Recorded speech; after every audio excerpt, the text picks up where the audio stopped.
चलिए बच्चों, अब हम लोग नेक्स्ट टॉपिक फोटोसिंथेसिस का नेक्स्ट लेक्चर शुरू करेंगे। और नेक्स्ट लेक्चर जो आपका फोटोसिंथेसिस का है वो है फोटो रिस्पायरेशन। यानी इस लेक्चर में हम किसके बारे में पढ़ेंगे? Photo respiration. याद करिए, फोटो रिस्पायरेशन जो है, मैंने बताया था आपको C3 साइकिल, जब कैल्विन साइकिल पढ़ाया था तो आपको बताया था कि कैल्विन साइकिल में जो रुबिस्को एंजाइम होता है वो Rubisco enzyme dual function perform करता है। क्या करता है? डुअल फंक्शन परफॉर्म करता है। यानी वो कार्बोक्सिलेशन भी करता है और ऑक्सीजनेशन भी करता है। जब कार्बोक्सिलेशन करता है तो वही रुबिस्को कैल्विन साइकिल करता है, और जब ऑक्सीजनेशन करता है तो वो फोटो रिस्पायरेशन। इसी को डिटेल में हम यहाँ पढ़ेंगे। ठीक है, चलिए कुछ फैक्चुअल पॉइंट्स पहले हम बात कर लेते हैं फोटो रिस्पायरेशन के बारे में।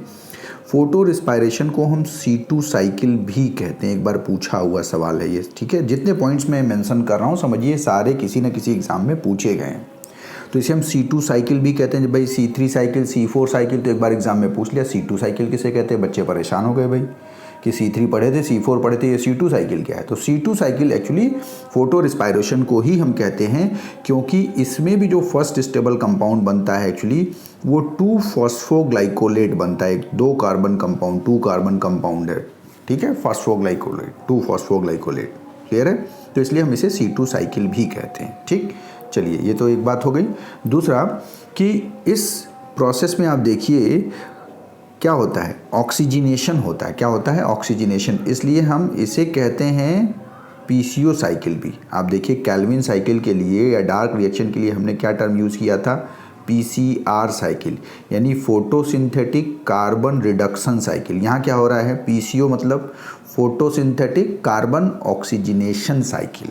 ठीक है, तो इसलिए हम इसे PCO साइकिल भी कहते हैं। ठीक, क्योंकि इस प्रोसेस में ऑक्सीजनेशन हो रहा है। और इसका एक और नाम है, that is glycolate metabolism. Glycolate का इस्तेमाल हो रहा है। ग्लाइकोलेट देखिए 2-फॉस्फोग्लाइकोलेट बन रहा है, इसलिए हम इसे ग्लाइकोलेट मेटाबॉलिज्म भी कहते हैं। ठीक, तो एक याद रखना है आपको कि कैल्विन को जैसे हम PCR साइकिल कहते हैं या डार्क रिएक्शन के लिए PCR साइकिल टर्म यूज़ करते हैं, वैसे ही फोटो रिस्पायरेशन को हम PCO साइकिल भी कहते हैं। ठीक, next point as a fact जो आपको याद रखना है वो ये कि the term photorespiration was given by कार्टकोव। साइंटिस्ट का नाम है कार्टकोव। कार्टकोव ने फोटो रिस्पायरेशन टर्म दिया था। ठीक है, नेक्स्ट पॉइंट जो आपको ध्यान रखना है इसमें कि फोटो रिस्पायरेशन खोजा किसने था? Who discovered photorespiration? तो photorespiration was discovered by Decker and Tio. ये भी एक बार पूछा हुआ सवाल है कि किसने फोटो रिस्पायरेशन खोजा। तो photorespiration was discovered by Decker and टियो। क्लियर है? और इसमें बेसिकली रुबिस्को जो है वो क्या करता है? Rubisco perform oxygenation. रुबिस्को क्या करता है? रुबिस्को ऑक्सीजनेशन करता है। क्लियर है? तो थोड़ा इसी चीज़ को अब और डिटेल में समझते हैं हम लोग। याद करिए जो मैंने बताया था आपको, जब कैल्विन साइकिल पढ़ाया था तो उस कैल्विन साइकिल में मैंने आपको ये बताया था कि आपका जो रुबिस्को है, ये देखिए रुबिस्को एंजाइम ये यहाँ पे बैठा है। ये रुबिस्को एंजाइम समझिए दल बदलू है। क्या है? दल बदलू है, या बिना पेंदी का लोटा है। जिधर ढाल देता है उधर ये लुढ़क जाता है, या ये कहिए कि जिसका बहुमत होता है उसके साथ हो लेता है। तो रुबिस्को एक दल बदलू है जो बहुमत के साथ चला जाता है, जिसकी मेजॉरिटी है उसके साथ हो लेता है। रुबिस्को का नाम में भी आपने देखा था कि रुबिस्को जो है कार्बोक्सिलेशन और ऑक्सीजनेशन दोनों करता है। क्या करता है? कार्बोक्सिलेशन और ऑक्सीजनेशन दोनों करता है। ठीक है, तो अब देखिए यहाँ पे ये जो आपका रुबिस्को है, जब कार्बन डाइऑक्साइड ज़्यादा होगा, मोर कार्बन डाइऑक्साइड होगा, तो ये क्या करेगा? कार्बोक्सिलेशन करेगा। और जब कार्बोक्सिलेशन करेगा तो इस कार्बन डाइऑक्साइड का इस्तेमाल करके, यूज़ करके ये क्या करेगा? कैल्विन साइकिल परफॉर्म करेगा। जिस कैल्विन साइकिल में इस कार्बन डाइऑक्साइड को यूज़ करके एज ए आउटपुट क्या बनाएगा? एज ए आउटपुट बनाएगा ग्लूकोज। क्या बनाएगा? ग्लूकोज बनाएगा। क्या बनाएगा? ग्लूकोज। क्लियर है? तो आप देखिए कि एज ए आउटपुट चूंकि यहाँ ग्लूकोज कैल्विन साइकिल से बन रहा है। कब बन रहा है? जब रुबिस्को कार्बोक्सिलेशन कर रहा है। लेकिन किसी कारणवश अगर कार्बन डाइऑक्साइड कम हो जाए और ऑक्सीजन ज़्यादा हो जाए तो यही रुबिस्को क्या शुरू कर देगा? ये शुरू कर देगा ऑक्सीजनेशन। रुबिस्को क्या शुरू कर देगा? ऑक्सीजनेशन शुरू कर देगा। और जब ये रुबिस्को ऑक्सीजनेशन शुरू कर देगा तो उसी को हम बोलते हैं फोटो रिस्पायरेशन। क्या बोलते हैं? Photo respiration. देखिए मोर ऑक्सीजन रुबिस्को क्या बनाएगा, तब बनाएगा ये 2 फॉस्फोग्लाइकोलेट और 3 पीजीए बनाएगा, ठीक है। जिसमें से 2 फॉस्फोग्लाइकोलेट जो इसने बनाया वो फोटो रिस्पायरेशन में वापस रीजनरेशन ऑफ 3 फॉस्फोग्लिसरिक एसिड करता है। वो आगे हम अभी देखेंगे साइकिल में, लेकिन आपको सिर्फ यहाँ अभी क्या समझना है कि रुबिस्को एक बिना पेंदी का लोटा है, दलबदलू है या डुअल नेचर का है जो मेजॉरिटी के साथ काम करता है। अगर कार्बन डाइऑक्साइड ज़्यादा होगा तो ये कार्बोक्सिलेशन करेगा, मतलब कैल्विन साइकिल करेगा, और एज ए बाई प्रोडक्ट बनाएगा, मतलब एज ए प्रोडक्ट निकालेगा क्या, ग्लूकोज निकालेगा। और अगर ये रुबिस्को ज़्यादा ऑक्सीजन के विसिनिटी में आता है, उसके साथ आता है, तो यही रुबिस्को क्या शुरू कर देता है, फोटो रिस्पायरेशन यानी ऑक्सीजनेशन शुरू कर देता है। क्लियर है? इतना बात समझ में आ गया। अब इस नाम में देखिए आपको, इसको हम फोटो रिस्पायरेशन क्यों कह रहे हैं ये आपके दिमाग में आ सकता है। तो अगर देखिए तो यहाँ रुबिस्को क्या कर रहा है, रुबिस्को एक तरह का ऑक्सीजनेशन कर रहा है। क्या कर रहा है? ऑक्सीजनेशन या ऑक्सीडेशन कर रहा है। और ऑक्सीडेशन के लिए याद करिए रिस्पायरेशन की डेफिनेशन में हमने क्या पढ़ा था, oxidation of monomeric form of food. तो चूंकि यहाँ भी एक तरह का ऑक्सीजनेशन और ऑक्सीडेशन हो रहा है, इसलिए हम इसे रिस्पायरेशन कहेंगे। और चूंकि ये रिस्पायरेशन लाइट की प्रेजेंस में हो रहा है, इसलिए हम क्या कहेंगे, फोटो रिस्पायरेशन। क्लियर है? तो ये नाम फोटो रिस्पायरेशन जो पढ़ा वो इसलिए पढ़ा क्योंकि रुबिस्को का यहाँ क्या हो रहा है, ऑक्सीजनेशन, इसलिए respiration.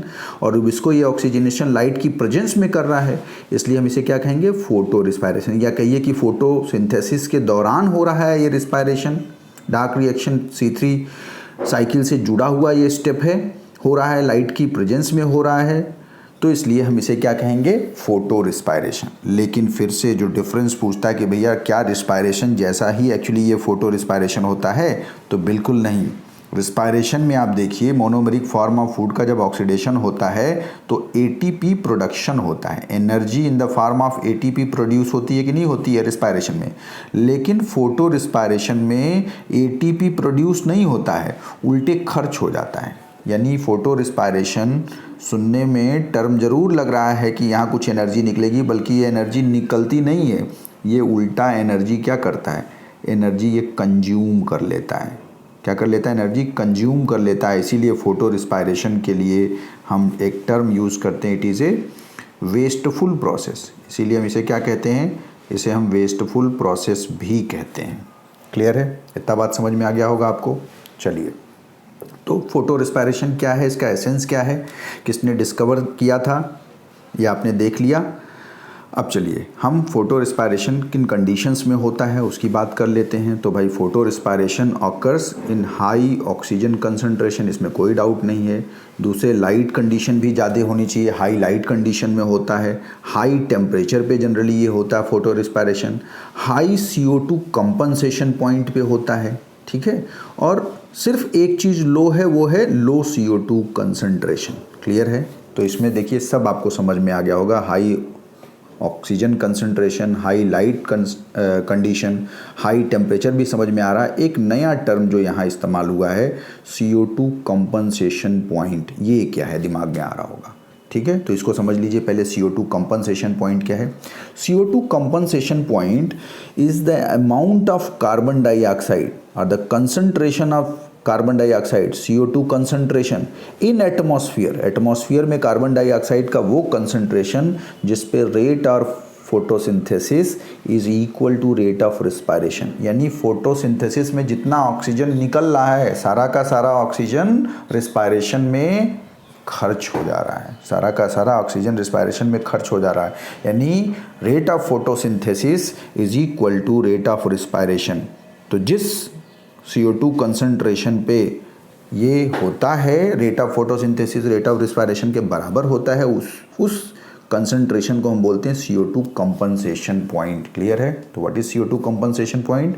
CO2 concentration in atmosphere at which, जिस पर the rate of photosynthesis is equal to rate of respiration. यानी जिस CO2 कंसंट्रेशन पे rate of photosynthesis is equal to rate of respiration हो जाए, उसे हम कहते हैं CO2 कंपनसेशन पॉइंट। ठीक है? तो photo respiration high CO2 compensation point पे होता है। Photo respiration high CO2 compensation point पे होता है। ठीक, तो किन कंडीशंस में होता है फोटो रिस्पायरेशन, ये आपने देख लिया। नेक्स्ट पॉइंट देखिए, generally it is completed in 3 cell organelles. ये बड़ा इंपॉर्टेंट है, अक्सर पूछ लेता है। देखिए फोटो रिस्पायरेशन के लिए जो मेन सेल ऑर्गेनेल जो आप कह सकते हैं स्पेसिफिक फॉर फोटो रिस्पायरेशन है, वो होता है पेरोक्सीसोम। क्या होता है? पेरोक्सीसोम। लेकिन ये अकेला पेरोक्सीसोम फोटो रिस्पायरेशन करने में सक्षम नहीं होता है। इसको ज़रूरत होती है किसकी? क्लोरोप्लास्ट की, और इसको ज़रूरत होती है किसकी? माइटोकॉन्ड्रिया की। क्लियर है? तो इसको दोनों की ज़रूरत है। ठीक है,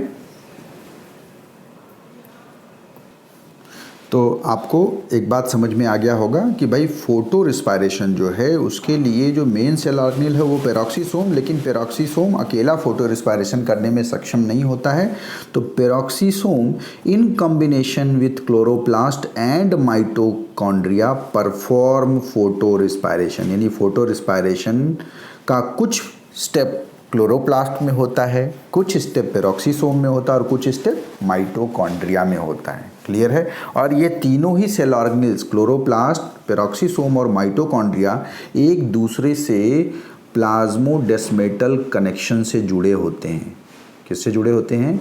प्लाज्मोडेस्मेटल कनेक्शन से जुड़े होते हैं। क्या होता है भाई प्लाज्मोडेस्मेटल कनेक्शन? भाई आप पूछ सकते हो ना कि भाई ये 3 सेल ऑर्गेनेल सर जुड़ा हुआ है, तीनों में हो रहा है, तो कैसे कंपोनेंट्स इधर से उधर होते होंगे? तो ये कंपोनेंट्स इधर से उधर जाते हैं भाई प्लाज्मोडेस्मेटल कनेक्शन। और प्लाज्मोडेस्मेटल कनेक्शन हम किसे कहते हैं?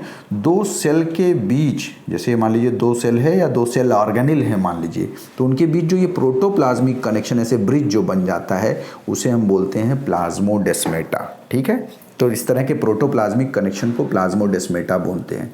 तो मान लो ये क्लोरोप्लास्ट, पेरोक्सीसोम और माइटोकॉन्ड्रिया है, तो इन सब के बीच क्या होगा? इस तरीके से प्रोटोप्लाज्मिक कनेक्शन होगा। ठीक है, जिसके थ्रू आप कह सकते हैं कंपोनेंट्स एक सेल ऑर्गेनेल से दूसरे सेल ऑर्गेनेल में जाते हैं। क्लियर है? चलिए नेक्स्ट हम लोग अब फोटो रिस्पायरेशन में होता क्या है वो देख लेते हैं। तो देखिए जो साइकिल है उस साइकिल को मैं फिर से कहूँगा, अगर याद ना हो तो कोई बात नहीं, फिर भी एक बार साइकिल को हम समझ लेते हैं। ठीक है, आपके NCERT में नहीं दिया है इतना डिटेल, लेकिन मैंने पूरा साइकिल बनाया हुआ है। याद हो जाए तो वेल एंड गुड, नहीं याद होता है तो उसके मेन पॉइंट्स को आप समझ लीजिए, जिससे कॉम्पिटिटिव एग्जाम में पूछे गए सवाल आप ज़रूर इससे सॉल्व कर लो। ठीक है, चलिए पहले एक पॉइंट हम लोग डिस्कस कर लेते हैं जो यहाँ लिखा हुआ है कि photo respiration is not linked with ATP generation. मैंने अभी बताया है ना कि फोटो रिस्पायरेशन में भ्रम मत पाल लीजिएगा कि जैसे रिस्पायरेशन में ATP सिंथेसिस होती है वैसे फोटो रिस्पायरेशन में भी होता है, ऐसा नहीं है। इस दौरान कोई ATP जनरेशन नहीं होता है, बल्कि ATP कंज्यूम होता, खर्च हो जाता है। इसीलिए हम इसे क्या कहते हैं? It is a wasteful process. और ये वेस्टफुल प्रोसेस किससे लिंक्ड है? Linked with C3 cycle. भाई C3 साइकिल से लिंक्ड है कि नहीं? आपने देखा ना कि जो ये रुबिस्को था, सारी बदमाशी जो है इसी रुबिस्को की वजह से है। यही रुबिस्को जब CO2 ज़्यादा था तो क्या कर रहा था? C3 साइकिल कर रहा था। क्या कर रहा था? C3 साइकिल कर रहा था। लेकिन किसी कारणवश अगर भाई मान लीजिए CO2 ज़्यादा था, मोर CO2, किसी कारणवश अगर जो है CO2 कम हो गया और ऑक्सीजन ज़्यादा हो गया, मान लीजिए मोर ऑक्सीजन हो गया, तो यही क्या करने लग रहा है? रुबिस्को ऑक्सीजनेशन करने लग रहा है, जिसकी वजह से क्या होने लगेगा?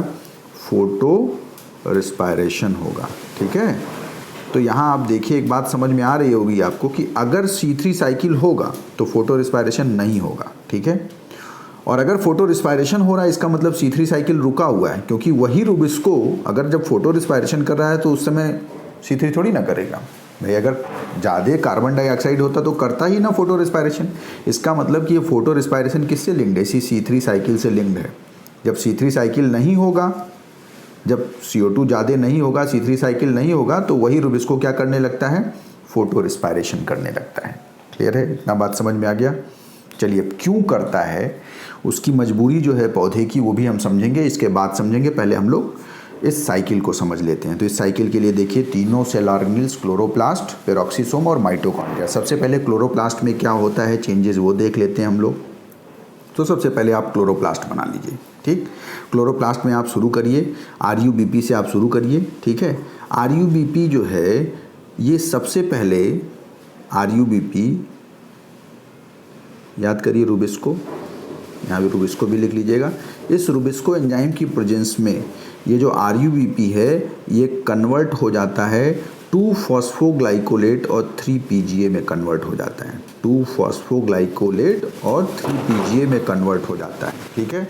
और इसी फर्स्ट 2-फॉस्फोग्लाइकोलेट बनने की वजह से ही हम इसे C2 साइकिल भी कहते हैं। तो ये जो रूबिस्को है देखिए, ये रूबिस्को यहाँ पे ऑक्सीजिनेशन कर रहा है। क्या कर रहा है? ये यहाँ पे कर रहा है ऑक्सीजिनेशन, ठीक है, क्लियर है। ये यहाँ ऑक्सीजिनेशन कर रहा है।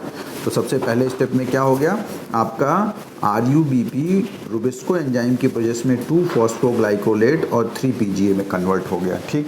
अब ये 2-फॉस्फोग्लाइकोलेट देखिए किस में कन्वर्ट होता है, ग्लाइकोलेट में कन्वर्ट होता है। यानी ग्लाइकोलेट जो सवाल पूछता है, देखिए मैं बता रहा हूँ कि ग्लाइकोलेट का फॉर्मेशन कहाँ होता है, तो याद कर लीजिए ग्लाइकोलेट कहाँ बनता है फोटो रेस्पिरेशन में, क्लोरोप्लास्ट में, ठीक। अब यही ग्लाइकोलेट जो क्लोरोप्लास्ट में बना, ये प्लाज्मोडेस्मेटल कनेक्शन के थ्रू देखिए क्लोरोप्लास्ट से कहाँ पहुँच गया, ये पहुँच गया ग्लाइकोलेट पेरोक्सीसोम में, ठीक है, जो मेन फोटो रेस्पिरेशन के लिए रिस्पॉन्सिबल सेल ऑर्गेनेल है। तो ये ग्लाइकोलेट कहाँ पहुँच गया, पेरोक्सीसोम में पहुँच गया, ठीक। अब पेरोक्सीसोम में ये जो आपका ग्लाइकोलेट है देखिए क्या होगा भाई, ये ग्लाइकोलेट कन्वर्ट होता है ग्लाइऑक्जिलेट और हाइड्रोजन परऑक्साइड में कन्वर्ट हो जाता है, ठीक। और ये ग्लाइऑक्जिलेट और हाइड्रोजन परऑक्साइड जो कन्वर्ट हुआ, इसमें ये जो ग्लाइऑक्जिलेट है, ये ग्लाइऑक्जिलेट फर्दर कन्वर्ट हो जाता है ग्लाइसिन में। तो फिर अगला सवाल जो पूछता है, देखिए यहाँ क्या पूछा था कि ग्लाइकोलेट की सिंथेसिस कहाँ होती है फोटो रेस्पिरेशन में, क्लोरोप्लास्ट में। तो पूछेगा ग्लाइसिन की सिंथेसिस कहाँ होती है, तो ग्लाइसिन की सिंथेसिस होती है पेरोक्सीसोम में, क्लियर है। अब ये ग्लाइसिन देखिए कहाँ पहुँच जाता है भाई, प्लाज्मोडेस्मेटल कनेक्शन के थ्रू यही ग्लाइसिन पहुँच गया माइटोकॉन्ड्रिया में, पहुँच गया ना। तो अब ये जो ग्लाइसिन है देखिए, ये एक 2 कार्बन कंपाउंड है। क्या है ये एक 2 कार्बन कंपाउंड है। तो देखिए 2 ग्लाइकोलेट से, 2-फॉस्फोग्लाइकोलेट से 2 कार्बन कंपाउंड ग्लाइसिन का फॉर्मेशन हो गया यहाँ तक समझ में आया। तो अब इस माइटोकॉन्ड्रिया में देखिए क्या होगा कि ये जो 2 ग्लाइसिन मॉलिक्यूल है, इस 2 ग्लाइसिन मॉलिक्यूल का कन्वर्जन होगा एक मॉलिक्यूल सीरीन में, यानी 2 ग्लाइसिन से एक सीरीन बनेगा। और ये 2 ग्लाइसिन जो है, चूँकि ग्लाइसिन 2 कार्बन कंपाउंड यानी 2 मॉलिक्यूल ग्लाइसिन में कुल 4 कार्बन का इस्तेमाल होगा, और इस 4 कार्बन का इस्तेमाल करके एक सिर्फ सीरीन बन रहा, और सीरीन एक 3 कार्बन कंपाउंड है। देखिए तो इस माइटोकॉन्ड्रिया के अंदर ध्यान दीजिए कि ये 4 कार्बन का इस्तेमाल करके 3 कार्बन कंपाउंड सीरीन बन रहा है, यानी 2 मॉलिक्यूल्स ऑफ ग्लाइसिन से 1 मॉलिक्यूल ऑफ सीरीन बन रहा है। इस तरीके से एक कार्बन जो है वो कार्बन डाइऑक्साइड के फॉर्म में रिलीज होता है। यही ब्यूटी है फोटो रेस्पिरेशन की। यानी फोटो रेस्पिरेशन जो हो रहा है, जिसे हम नेगेटिव प्रोसेस, वेस्टफुल प्रोसेस कह रहे हैं कि भैया इसमें एटीपी तो खर्च हो रहा है, फिर होने की ज़रूरत क्या है। तो देखिए कहीं बुराई नहीं है, ये फोटो रेस्पिरेशन करके कहीं ना कहीं जो आपका पेरोक्सीसोम है ये कैल्विन साइकिल को फिर से करने में मदद कर रहा है, क्योंकि इस फोटो रेस्पिरेशन में एज ए बाई प्रोडक्ट जो ये कार्बन डाइऑक्साइड निकल रहा है, ये कार्बन डाइऑक्साइड फिर से CO2 के कंसंट्रेशन को क्या बढ़ा देता है, फिर से CO2 ज़्यादा हो जाता है। और जब फिर से CO2 ज़्यादा हो जाता है तो वही रूबिस्को एंजाइम जो ऑक्सीजनेशन करके फोटो रेस्पिरेशन कर रहा था, वो फिर से कैल्विन साइकिल करने लग रहा था। यानी कहीं ना कहीं फोटो रेस्पिरेशन एक मदद है। और दूसरा, फोटो रेस्पिरेशन इसलिए भी हो रहा है कि फोटो रेस्पिरेशन अगर नहीं है तो फोटो ऑक्सीडेटिव डैमेज का खतरा है। तो फोटो ऑक्सीडेटिव डैमेज से बचाने के लिए भी फोटो रेस्पिरेशन होता है, ठीक है। चलिए पहले साइकिल को कंप्लीट कर लेते हैं।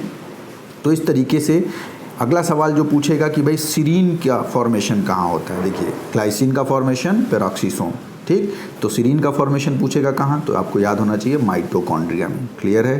तो मैं पॉइंट बता रहा हूँ जो सवाल पूछता है। अब ये सीरीन जो है ट्रांसफ़र होके देखिए फिर कहाँ पहुँच गया, पेरोक्सीसोम में सीरीन पहुँच गया। और ये पेरोक्सीसोम में सीरीन किस में कन्वर्ट होगा, पहले कन्वर्ट होगा हाइड्रोक्सी पायरुवेट में। आप चाहे तो सीधे भी लिख सकते हैं कि सीरीन कन्वर्ट हो जाएगा ग्लिसरेट में, आप स्किप कर सकते हैं हाइड्रोक्सी पायरुवेट को, ठीक है। तो मैंने डिटेल लिख दिया है, लेकिन इतना डिटेल पूछता नहीं है, ठीक। तो ये ग्लिसरेट बना। अब अगला सवाल ये पूछेगा कि ग्लिसरेट की सिंथेसिस कहाँ होती है, तो ग्लिसरेट कहाँ बनता है, पेरोक्सीसोम में। ये मैं इसलिए कह रहा हूँ क्योंकि अक्सर कन्फ्यूजन होता है कि भाई ग्लाइकोलेट यहाँ भी दिख रहा है, ग्लाइकोलेट यहाँ भी दिख रहा है, ग्लाइसिन यहाँ भी दिख रहा है, ग्लाइसिन यहाँ भी दिख रहा है। तो सवाल पूछता है, बच्चे रटते हैं तो भूल जाते हैं। सवाल यही पूछेगा, क्वेश्चन यही पूछता है कि बन कहाँ रहा है। तो ग्लाइकोलेट कहाँ बन रहा है भाई, क्लोरोप्लास्ट में। ग्लाइसिन कहाँ बन रहा है, पेरोक्सीसोम में। सीरीन कहाँ बन रहा है, माइटोकॉन्ड्रिया में। ग्लिसरेट कहाँ बन रहा है, पेरोक्सीसोम में बन रहा है। ठीक है, और ये जो पेरोक्सीसोम में ग्लिसरेट बना, ये देखिए ग्लिसरेट वापस कहाँ पहुँच गया, क्लोरोप्लास्ट में पहुँच गया। कहाँ पहुँच गया, क्लोरोप्लास्ट में। और जहाँ ये ग्लिसरेट एटीपी खर्च करा, देखो यही ग्लिसरेट एटीपी खर्च करके किस में कन्वर्ट हो जाता है, पीजीए फॉस्फोग्लिसरिक एसिड में कन्वर्ट हो जाता है। और ये फॉस्फोग्लिसरिक एसिड कैल्विन साइकिल में अपना यूज़ होता है। यानी कहीं ना कहीं देखो ये फोटो रिस्पायरेशन में कैल्विन साइकिल लिखा, मतलब Calvin cycle is always linked with photo respiration. Clear है, बात समझ में आ गया फोटो रिस्पायरेशन के डिफरेंट स्टेप्स। तो जो ध्यान देने वाली बात थी कि भाई फोटो रिस्पायरेशन जो कि एक वेस्टफुल प्रोसेस है, जिसमें एटीपी खर्च हो रहा है फिर भी ये हो रहा है, वो इसलिए हो रहा है, उसका पहला कारण है कि इस फोटो रिस्पायरेशन से CO2 रिलीज़ होता है, जो फिर से CO2 की कंसंट्रेशन को बढ़ा देता है, जिसको रुबिस्को क्या करने लगे, कार्बोक्सिलेशन करने लगे। ठीक है, चलिए। और उसके अलावा आप देखिए इस फोटो रिस्पायरेशन का एक और बेनिफिट है कि भाई ये जो आपका सिस्टम है, जो रुबिस्को एंजाइम है, ये काम कर रहा था, लाइट तो मिल ही रही है। अब लाइट की प्रेजेंस में कोई फोटो ऑक्सीडेटिव डैमेज ना हो जाए, उस फोटो ऑक्सीडेटिव डैमेज से बचाने के लिए कि चलो भाई कार्बोक्सिलेशन नहीं सही तो ऑक्सीजनेशन ही करें, इसलिए फोटो रिस्पायरेशन होता है। ठीक है, तो ये फोटो रिस्पायरेशन आपका। ठीक है, चलिए। तो अब लास्ट पॉइंट जो इसका कंक्लूडिंग मार्क्स है वो हम लोग देख लें कि भाई आपने देखा था कि दो जो है मॉलिक्यूल ग्लाइसिन का इस्तेमाल करके, ग्लाइसिन का 2 मॉलिक्यूल इस्तेमाल करके ये एक मॉलिक्यूल सीरीन का बना रहा था। ठीक है, यानी कुल 4 कार्बन का इस्तेमाल करके 3 कार्बन का कंपाउंड सीरीन बना रहा था, और एक कार्बन कार्बन डाइऑक्साइड के रूप में निकल जा रहा था, रिलीज हो रहा था। ठीक है, तो इस दौरान क्या हो रहा है, यानी 75% of carbon lost by oxygenation of RUBP is recovered and 25% is lost as release of 1 molecule of carbon dioxide. Because by using 2 molecules of glycine, only 1 molecule of serine is formed in mitochondria. Clear है, यानी 4 carbon का इस्तेमाल करके चूंकि 3 carbon ही recover हो रहा है, एक सीरीन रिकवर हो रहा है, मतलब सिर्फ 75% कार्बन रिकवर हो रहा है, 25% लॉस हो रहा है किस फॉर्म में, कार्बन डाइऑक्साइड के फॉर्म में। और लास्ट पॉइंट जो मैंने आपको बताया था इसके बारे में, it is a wasteful process but it save C3 plants from photo-oxidative damage or solarization of different protoplasmic parts of cell in presence of more light and more oxygen। कि भाई ज़्यादा ऑक्सीजन है और ज़्यादा लाइट है, उसकी presence में कहीं सोलराइजेशन ना हो जाए, फोटो ऑक्सीडेटिव डैमेज ना हो जाए, इसलिए वेस्टफुल प्रोसेस होते हुए भी फोटो रिस्पायरेशन प्लांट्स में होता है। यानी एक तरह से कह सकते हैं कि C3 प्लांट्स की मजबूरी है फोटो रिस्पायरेशन करना। अगर फोटो रिस्पायरेशन नहीं होगा तो फोटो ऑक्सीडेटिव डैमेज या सोलराइजेशन का खतरा है। बिल्कुल ट्रांसपिरेशन जैसा, देखिए कि ट्रांसपिरेशन पौधे की मजबूरी थी कि 100 लीटर पानी पी रहा था, 2 लीटर यूज़ कर रहा था और 98 लीटर उड़ा दे रहा था।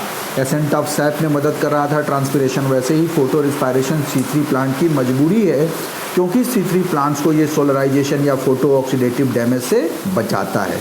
ठीक है बच्चों, तो ये आपका फोटो रिस्पायरेशन कंप्लीट हुआ। अब हम लोग नेक्स्ट टॉपिक पढ़ेंगे हैच एंड स्लैग साइकिल और C4 साइकिल। Thank you.